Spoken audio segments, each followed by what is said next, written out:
Assalamualaikum warahmatullahi wabarakatuh. Selamat pagi anak-anakku semuanya, siswa-siswi SMP Budi Utomo Surakarta. Salam sehat untuk semua. Semoga Allah senantiasa memberikan kita semuanya keamanan, keselamatan, kelancaran, dan keberkahan. Amin. Berjumpa lagi bersama Ustazah Dani di pembelajaran IPA kelas 9, masih di materi bab yang sama, yakni tentang sistem reproduksi pada manusia. Dan pada kesempatan kali ini, kita akan membahas tentang menstruasi, fertilisasi, kehamilan, penyakit, dan cara menjaga kesehatan sistem reproduksi pada manusia. Oke, sebelum Ustazah mulai pembelajaran pada hari ini, silahkan kalian persiapkan terlebih dahulu alat tulis kalian, buku catatan, dan buku tugas kalian jika memang kalian pisahkan dari catatan. Fungsinya nanti akan digunakan untuk mencatat ringkasan materi yang Ustazah berikan pada hari ini dan untuk mencatat jawaban kuis yang akan Ustazah berikan di pertengahan video. Jadi pastikan kalian melihat atau menyaksikan ataupun mengikuti pembelajaran ini dari awal sampai akhir. Oke, sebelum kita lanjutkan, silahkan anak-anak berdoa terlebih dahulu. Pastikan posisi duduk yang benar dan sopan. Ya. Sebelum kita masuk ke materi tentang menstruasi, Ustazah akan ingatkan kalian pada materi yang lalu, pertemuan sebelumnya, kita sudah membahas tentang struktur organ reproduksi pada manusia. Nah, di sini Ustazah ingatkan lagi struktur organ reproduksi pada wanita. Nah, apa sih yang terjadi di dalam organ reproduksi wanita? Kalau anak-anak masih ingat, di pembelajaran yang kemarin, yang lalu, pertemuan sebelumnya, kita sudah pernah membahas tentang oogenesis. Nah, ada yang masih ingat? Ya, oogenesis adalah proses pembentukan sel telur oleh ovarium. Nah, kalau sel telurnya sudah dibentuk, nah, apa yang akan terjadi pada sel telur tersebut? Nah, kita akan membahasnya di sini. Nah, di sini ada sebelah kanan ada struktur organ reproduksi wanita dan bagian-bagiannya. Kemudian yang sebelah kiri itu adalah gambar dari ovarium kalian, yang anak perempuan ya, gambar dari ovarium kalian. Nah, di dalam ovarium itu terdapat namanya folikel atau kantong.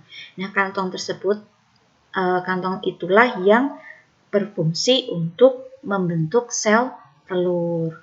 Nah, ketika terjadi sel telurnya sudah terbentuk, sel telurnya sudah matang, maka sel telur tersebut akan keluar dari ovarium. Nah, namanya ovulasi. Jadi, di sini ovulasi adalah proses keluarnya ovum yang sudah matang dari ovarium. Jadi, kalau kita flashback dari proses oogenesis yang kemarin ya, bahwasanya oogenesis itu sudah terjadi pada saat bayi atau pada saat perempuan berada di dalam kandungan ibunya atau janin ya. Ketika masih berupa janin, proses oogenesis sudah dimulai. Nah, kemudian ketika lahir, maka prosesnya berhenti dan akan kembali berlangsung atau berlanjut pada saat si perempuan itu sudah dewasa atau sudah mengalami menstruasi. Nah, seperti itu. Jadi, ketika seorang perempuan itu sudah mengalami menstruasi, maka dia akan mengeluarkan ovum atau sel telur yang telah matang. Nah, pengeluaran ini dinamakan ovulasi. Kemudian ovum yang sudah dikeluarkan tadi dari ovarium, dia akan bergerak ke rahim, ya. Dia akan bergerak ke rahim melalui tuba falopi atau oviduk. Nah, bersamaan dengan proses ini, maka dinding rahim atau dinding sebelah dalam rahim endometrium akan menjadi tebal seperti spons penuh dengan pembuluh darah yang siap menerima zigot. Jadi gambarnya seperti ini ya. Ini adalah ovarium. Nah, di dalam ovarium ini terdapat namanya folikel seperti ini, kantong-kantong yang fungsinya untuk membentuk sel telur atau memproduksi sel telur. Satu folikel hanya bisa menghasilkan satu sel telur. Nah, pada saat proses oogenesis, maka dia akan mengalami pematangan telur. Kemudian setelah telur matang, maka dia akan mengalami ovulasi atau keluar dari ovariumnya. Nah, setelah keluar, di sini dia akan masuk ke sini, ditangkap oleh infundibulum, kemudian berjalan menuju rahim melewati tuba Fallopi. Nah, pada saat sel telur ini berjalan dari ovarium menuju ke rahim, ya, pada saat ini maka dinding endometriumnya atau dinding rahim sebelah dalam dia akan mengalami penebalan. Ya, penebalan yang berupa spons seperti spons yang penuh dengan pembuluh darah. Nah, apa yang akan terjadi selanjutnya ketika si ovum tadi sudah berjalan menuju ke rahim, apa yang akan terjadi? Nah, di sini ada dua kemungkinan. Yang pertama, ketika ovum atau sel telur itu tidak dibuahi. Kalau sel telur tersebut tidak dibuahi, maka dia akan dikeluarkan dari rahim atau bisa disebut dengan proses menstruasi. Tapi ketika dia dibuahi, ketika ovum atau sel telur tersebut dibuahi oleh sel sperma, maka akan terjadi namanya proses fertilisasi atau pembuahan yang nantinya akan menuju ke kehamilan. Nah, menstruasi. Apa sih menstruasi?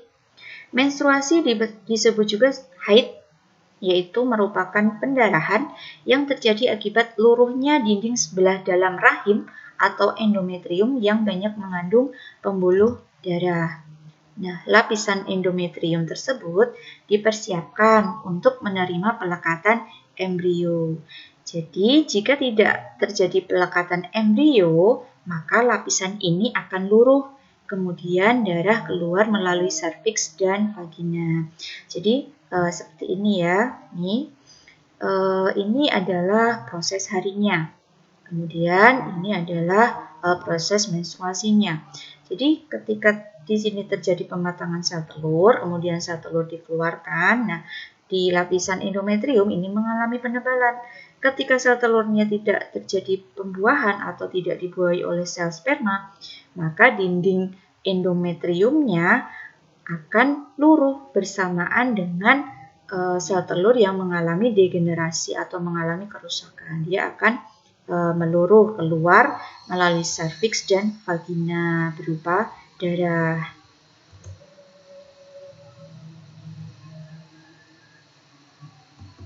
Nah, pendarahan ini terjadi secara periodik.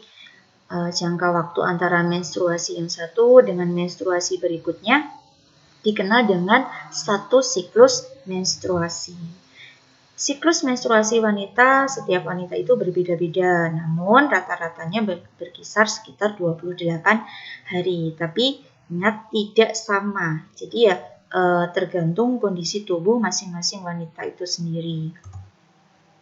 Kemudian siklus menstruasi dikendalikan oleh hormon reproduksi. Kalau kemarin masih ingat ya, hormon reproduksi pada wanita itu ada estrogen dan progesteron. Kemudian saat menjelang dan sesudah menstruasi, sebagian remaja perempuan diliputi suasana yang tidak menentu, perasaan yang kurang nyaman, cepat marah, tersinggung, dan terasa sakit di sekitar rahim. Jadi terbiasa ya kalau perempuan pada saat masa-masa akan mengalami menstruasi atau sesudah menstruasi, hormonnya tidak stabil yang mengakibatkan emosinya juga tidak stabil. Kadang ada yang suka marah-marah, ada yang kadang terlalu melo, gampang sedih, gampang nangis ya. Jadi perasaannya tidak nyaman. Seperti itu. Nah, ini adalah gambar siklus menstruasi disertai dengan perubahan kadar hormon-hormonnya. Ya, di sini bisa kalian lihat ada beberapa tingkatan, bukan tingkatan tapi apa ya namanya, bagian-bagian ya. Jadi ini ada gonadotropik hormon level, ada hormon gonadotropik yaitu FSH dan LH, FSH dan LH. Jadi ini nanti sudah saya jelaskan ya. Kemudian di bawahnya ini ada hormon estrogen dan progesteron. Kemudian ada ovari atau istilahnya sel telur, perkembangan sel telurnya. Kemudian yang ini adalah perkembangan uterusnya atau endometriumnya. Jadi kasarnya seperti ini gambarannya ya. Ini adalah fase menstruasinya. Jadi gambaran seperti ini dinding rahimnya meluruh atau endometriumnya meluruh. Jadi terjadi proses menstruasi. Nah, setelah terjadi proses menstruasi, pada saat proses menstruasi, hormon estrogen itu rendah, progesteron juga rendah. Kemudian FSH dan LH juga rendah. FSH itu apa sih? FSH itu hormon yang fungsinya untuk mematangkan folikel atau sel telur. Jadi hormon yang berfungsi untuk mematangkan sel telur itu adalah FSH. Kemudian untuk yang LH ini hormon yang berfungsi untuk proses ovulasi. Jadi proses pengeluaran sel telur. Nah, jadi pada saat menstruasi, estrogen dan progesteronnya rendah, FSH dan LH-nya juga rendah. Kemudian pada saat setelah menstruasi, ini terjadi proses penebalan dinding rahim. Nah, di sini terjadi proses ovulasi. Nah, jadi setelah proses menstruasi, dinding rahimnya ini meluruh, di ovarinya atau sel telurnya mulai terjadi pematangan, terbentuk. Kemudian pada saat hari ke-7 sampai ke-14 ini dia akan mengalami penebalan dinding rahim atau endometrium. Nah, pada saat ini sudah terjadi proses ovulasi. Pada saat proses ovulasi, hormon estrogennya tinggi. Ya, dia hormon estrogennya tinggi. Hormon estrogen itu yang warnanya pink ini ya. Ini tinggi. Kemudian LH-nya dia juga tinggi. Jadi pada saat proses ovulasi atau pengeluaran sel telur dari ovarium, endometriumnya ini menebal, kemudian hormon estrogennya ini tinggi, hormon LH-nya juga tinggi. Kemudian pada hari ke-14 sampai ke-21 ini akan terjadi proses degenerasi ya dari folikelnya menjadi korpus luteum. Ya, dia akan mengalami degenerasi. Nah, pada saat ini setelah proses ovulasi, ini hormon estrogennya menurun. Nah, gantian hormon progesteronnya yang meningkat. Kemudian untuk yang FSH dan LH dia mulai menurun pada fase ini. Dan untuk endometriumnya dia semakin menebal. Seperti itu. Nah, hormon estrogen. Pada akhir siklus menstruasi, hipotalamus mengeluarkan hormon gonadotropin. Gonadotropin merangsang hipofisis untuk melepaskan FSH, yaitu follicle stimulating hormone. Pada awal siklus hari pertama sampai ke-14, folikel atau tempat oosit melanjutkan perkembangannya karena pengaruh FSH.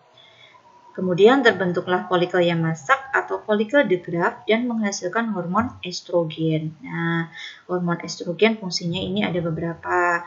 Yang pertama, merangsang pembelahan sel-sel dinding rahim, bertanggung jawab terhadap ciri-ciri sekunder anak perempuan, menghambat pembentukan FSH oleh hipofisis, dan merangsang hipofisis untuk menghasilkan LH atau luteining hormone yang berperan merangsang pemasakan folikel de Graaff untuk melakukan ovulasi. Hormon progesteron. Nah, progesteron menyebabkan endometrium menebal dan terdapat banyak pembuluh darah. Selama 10 hari setelah ovulasi, kadar progesteron dalam darah tinggi guna mempersiapkan rahim jika terjadi kehamilan. Uterus atau rahim pada tahap ini siap untuk menerima dan memberi makan sel telur yang telah dibuahi atau zigot. Progesteron juga berfungsi menghambat pembentukan FSH dan LH. Bila fertilisasi tidak terjadi, maka produksi progesteron menurun pada hari ke-26. Kemudian dinding rahim luruh pada hari ke-28 sehingga terjadi pendarahan dan dinamakan menstruasi. Biasanya menstruasi berlangsung selama 1 minggu. Tapi ini tergantung ya, kembali lagi ke kondisi masing-masing wanita. Kondisi tubuh setiap orang kan berbeda-beda. Kemudian tidak ada lagi progesteron yang dibentuk, maka FSH akan dibentuk kembali dan siklus dimulai lagi dari awal. Masa subur wanita diawali sejak mengalami menstruasi sekitar umur 9-15 tahun. Sampai masa menopause sekitar umur 45-49 tahun.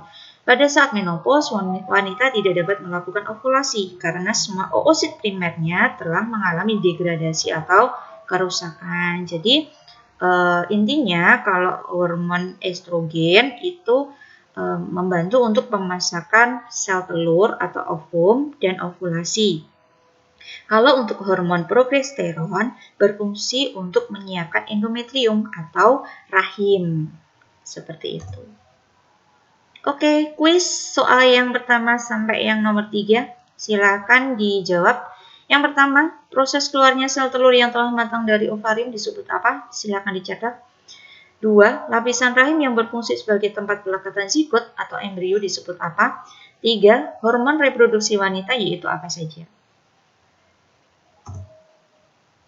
Oke, tadi adalah penjelasan ketika ovum atau sel telur tidak dibuahi, maka akan terjadi proses menstruasi.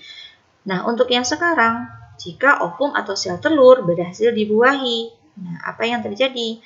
Ketika sel telur atau ovum berhasil dibuahi, maka akan terjadi namanya proses fertilisasi. Fertilisasi atau biasa disebut sebagai pembuahan adalah peleburan antara sel telur dengan sel sperma.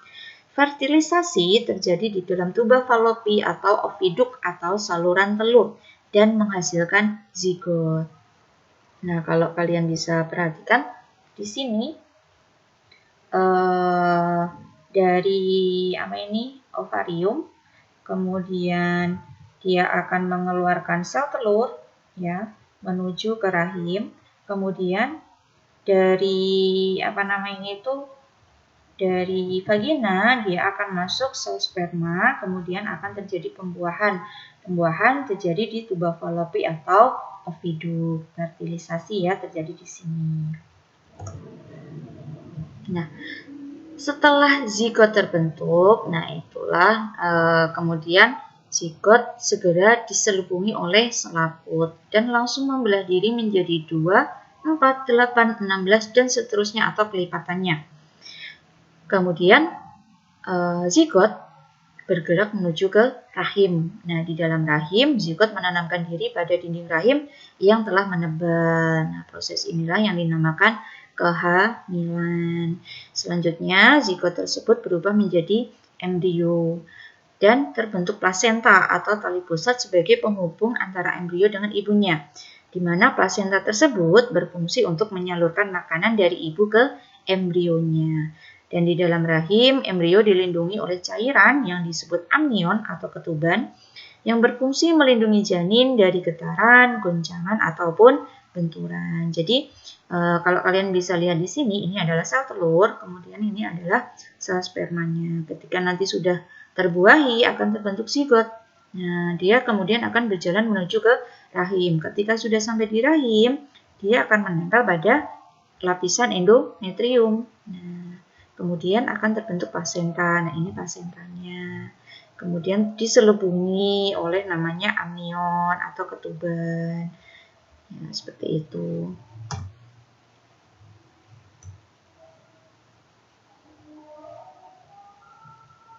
Nah, ini adalah pola perkembangan janin dalam kandungan. 1 bulan, 2 bulan, 3 bulan, 4 bulan, sampai 9,5 bulan atau 38 minggu. 1 bulan atau pada 4 minggu pertama, bagian kepala, jantung, dan hati mulai terbentuk. Sistem pencernaan sebagai suatu saluran sederhana, kemudian ada sebuah ekor yang khas, dan jaringan-jaringan ekstra embrionik mulai muncul. Pada bulan kedua, telinga, mata, jari, mulut, hidung, dan tumit merupakan bentuk-bentuk tersendiri. Kemudian tulang juga mulai dibentuk, sistem pencernaan terbentuk, sistem saraf dan sistem sirkuler mulai berfungsi. Adanya alat kelamin luar tetapi belum dapat dibedakan jenis kelaminnya. Bulan ketiga, ginjal, hati, tangan, lengan, tungkai, kaki, dan sistem pencernaan telah berkembang baik.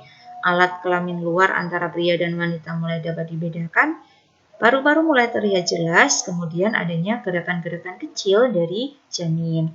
Bulan keempat, detak jantung sudah dapat dirasakan, terbentuknya tulang-tulang di seluruh tubuh, kemudian kulit berkembang sepenuhnya, sudah dapat ditentukan jenis kelaminnya, muncul alis, bulu mata, rambut kepala, dan gerakan janin semakin meningkat.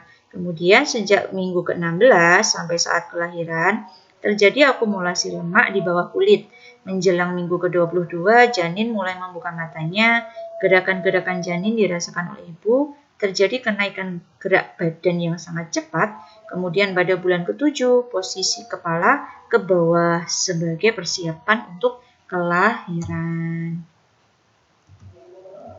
Nah, ini kurang lebih ya gambarannya untuk perkembangan janin itu seperti ini. Nanti kalau kalian ingin lebih detailnya silakan dicek di YouTube, itu banyak prosesnya dari awal pembuahan sampai proses kelahiran itu ada komplit.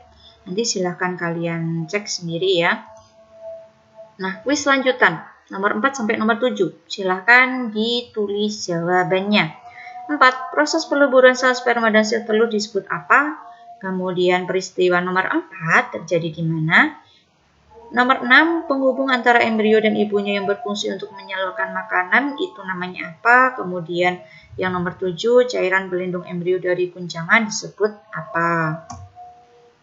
Oke, kesehatan organ reproduksi manusia. Penyakit pada sistem reproduksi manusia. Kita akan bahas beberapa penyakit pada sistem reproduksi pada manusia. Tidak bisa keseluruhan, hanya Ustazah ambilkan sampelnya ya, contoh. Yang pertama itu adalah keputihan, hal yang sangat-sangat biasa terjadi pada seorang perempuan ya. Hampir semua perempuan itu pernah mengalami keputihan. Nah, penyakit yang ditandai dengan keluarnya cairan kental berwarna putih dari alat kelamin. Jadi keputihan itu adalah penyakit yang ditandai dengan keluarnya cairan kental berwarna putih dari alat kelamin. Nah, penyakit ini disebabkan oleh infeksi jamur namanya Chlamydia trachomatis, bisa ada Candida albicans, kemudian ada bakteri Gardnerella vaginalis dan Trichomonas vaginalis. Kemudian pencegahannya dengan cara menjaga kelembapan alat kelamin, misalnya sering-sering ganti celana dalam ya.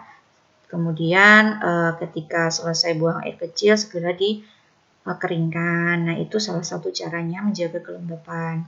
Kemudian yang nomor 2, gonorrhea atau gonor atau kencing nanah. Itu penyakit yang ditandai dengan keluarnya nanah dari saluran kencing sehingga terasa sakit saat buang air kecil. Nah, penyakit ini disebabkan oleh infeksi bakteri Neisseria gonorrhoeae. Pencegahannya dengan cara menghindari kontak seksual dengan penderita. 3. Sifilis atau raja singa. Ini nomornya keliru ya, maaf. 3. Sifilis atau raja singa. Penyakit yang ditandai dengan timbulnya luka pada alat kelamin, rektum, lidah, atau bibir tetapi tidak terasa sakit. Disebabkan oleh infeksi bakteri Treponema pallidum. Kemudian cara pencegahannya dengan cara menghindari kontak langsung antara luka di kulit dengan selaput lendir atau cairan tubuh penderita. AIDS, penyakit yang merusak sistem kekebalan tubuh penderita, disebabkan oleh HIV atau Human Immunodeficiency Virus. Pencegahan dengan tidak menggunakan jarum suntik secara bersamaan dan menghindari kontak seksual dengan penderita. 5. Herpes genitalis. Penyakit yang ditandai dengan timbulnya bintil-bintil berisi cairan di alat kelamin, dubur, atau mulut dan terasa sakit. Disebabkan oleh virus herpes simplex tipe 2, pencegahannya dengan menghindari kontak seksual dengan penderita. 6. Prostatitis, yaitu penyakit yang ditandai dengan adanya inflamasi pada kelenjar prostat. Disebabkan oleh infeksi bakteri Escherichia coli atau non-bakteri. Pencegahan dengan cara mengurangi aktivitas yang menyebabkan iritasi pada prostat seperti duduk dalam waktu yang lama. Nomor 7, epididymitis, yaitu penyakit yang ditandai dengan peradangan pada epididymis disebabkan oleh iritasi zat kimia, komplikasi prostatektomi, bakteri coliform, dan infeksi klamidial. Cara pencegahannya dengan menghindari bergonta-ganti pasangan secara seksual. Nah, kesehatan organ reproduksi manusia, upaya pencegahannya. Nah, upaya pencegahan penyakit reproduksi. Khusus untuk perempuan, yang pertama, mengganti pembalut sesering mungkin saat sedang menstruasi. Jadi, untuk yang perempuan ya, ketika menstruasi, sering-seringlah untuk berganti pembalut, terutama pada saat sedang deras-derasnya ya. Jadi lebih sering untuk mengganti pembalutnya. Kemudian yang nomor 2, menghindari penggunaan sabun pembersih kewanitaan secara terus-menerus. Kenapa? Karena penggunaan sabun ini akan mematikan bakteri baik yang ada di vagina atau di rahim. Kemudian untuk yang khusus laki-laki, cara mencegah penyakit reproduksi yang pertama, mengurangi kebiasaan mandi dengan air panas. Yang kedua, melindungi testis selama beraktivitas. Yang ketiga, menghindari minuman beralkohol dan rokok. Oke, kuis lanjutan nomor 8 sampai 10. Nomor 8, penyakit yang ditandai dengan keluarnya nanah dari saluran kencing sehingga terasa sakit saat buang air kecil disebut apa? 9. Penyakit yang merusak sistem kekebalan tubuh penderitanya disebut. Kemudian yang 10, sebutkan salah satu cara menjaga kesehatan organ reproduksi pada manusia. Oke, kita sudah sampai pada tugas. Tugas yang pertama, silakan tuliskan jawaban kuis kalian di link yang sudah tersedia di deskripsi. Batas waktu pengerjaan kuis sampai pukul 23.55 hari ini. Oke, untuk kali ini kalian jangan bingung tentang linknya ya. Di deskripsi nanti akan ada link absen. Nah, untuk link kuis nanti ada di dalam link absen. Jadi, ketika kalian masuk ke link absen untuk absen, maka nanti kalian akan diarahkan untuk selanjutnya masuk ke link kuis Ustazah. Jadi, pastikan kalian klik link absennya. Jangan lupa absen. Kemudian yang nomor 2, tugas 2, pelajarilah materi bab selanjutnya yaitu tentang sistem perkembangbiakan hewan dan tumbuhan. Nah, untuk yang terakhir, ada ulangan harian. Ada ulangan harian dari Ustazah. Kapan? Dilaksanakan minggu depan tanggal 10 September 2020. Kemudian materinya adalah sistem reproduksi pada manusia secara keseluruhan. Oke, sekian dan terima kasih. Sekian dari Ustazah. Mohon maaf apabila banyak kekurangan. Apabila ada materi yang kalian kurang pahami, silahkan kalian hubungi Ustazah. Nomor bisa kalian tanyakan pada wali kelas kalian masing-masing. Atau kalian bisa cari informasi sendiri dari Google ataupun dari YouTube. Itu banyak sekali informasinya. Dan Ustazah ingatkan untuk kalian yang belum mengerjakan tugas Ustazah minggu kemarin, silahkan dikerjakan, masih ada waktu 1 minggu, jadi masih sangat-sangat cukup untuk mengejar tugas, untuk mengumpulkan tugas. Bagi yang sudah mengumpulkan, Ustazah syukuri, alhamdulillahi jazakumullah khairan. Oke, sekian dari Ustazah, terima kasih, alhamdulillah jazakumullah khairan. Sampai jumpa di pertemuan selanjutnya. Wassalamualaikum warahmatullahi wabarakatuh.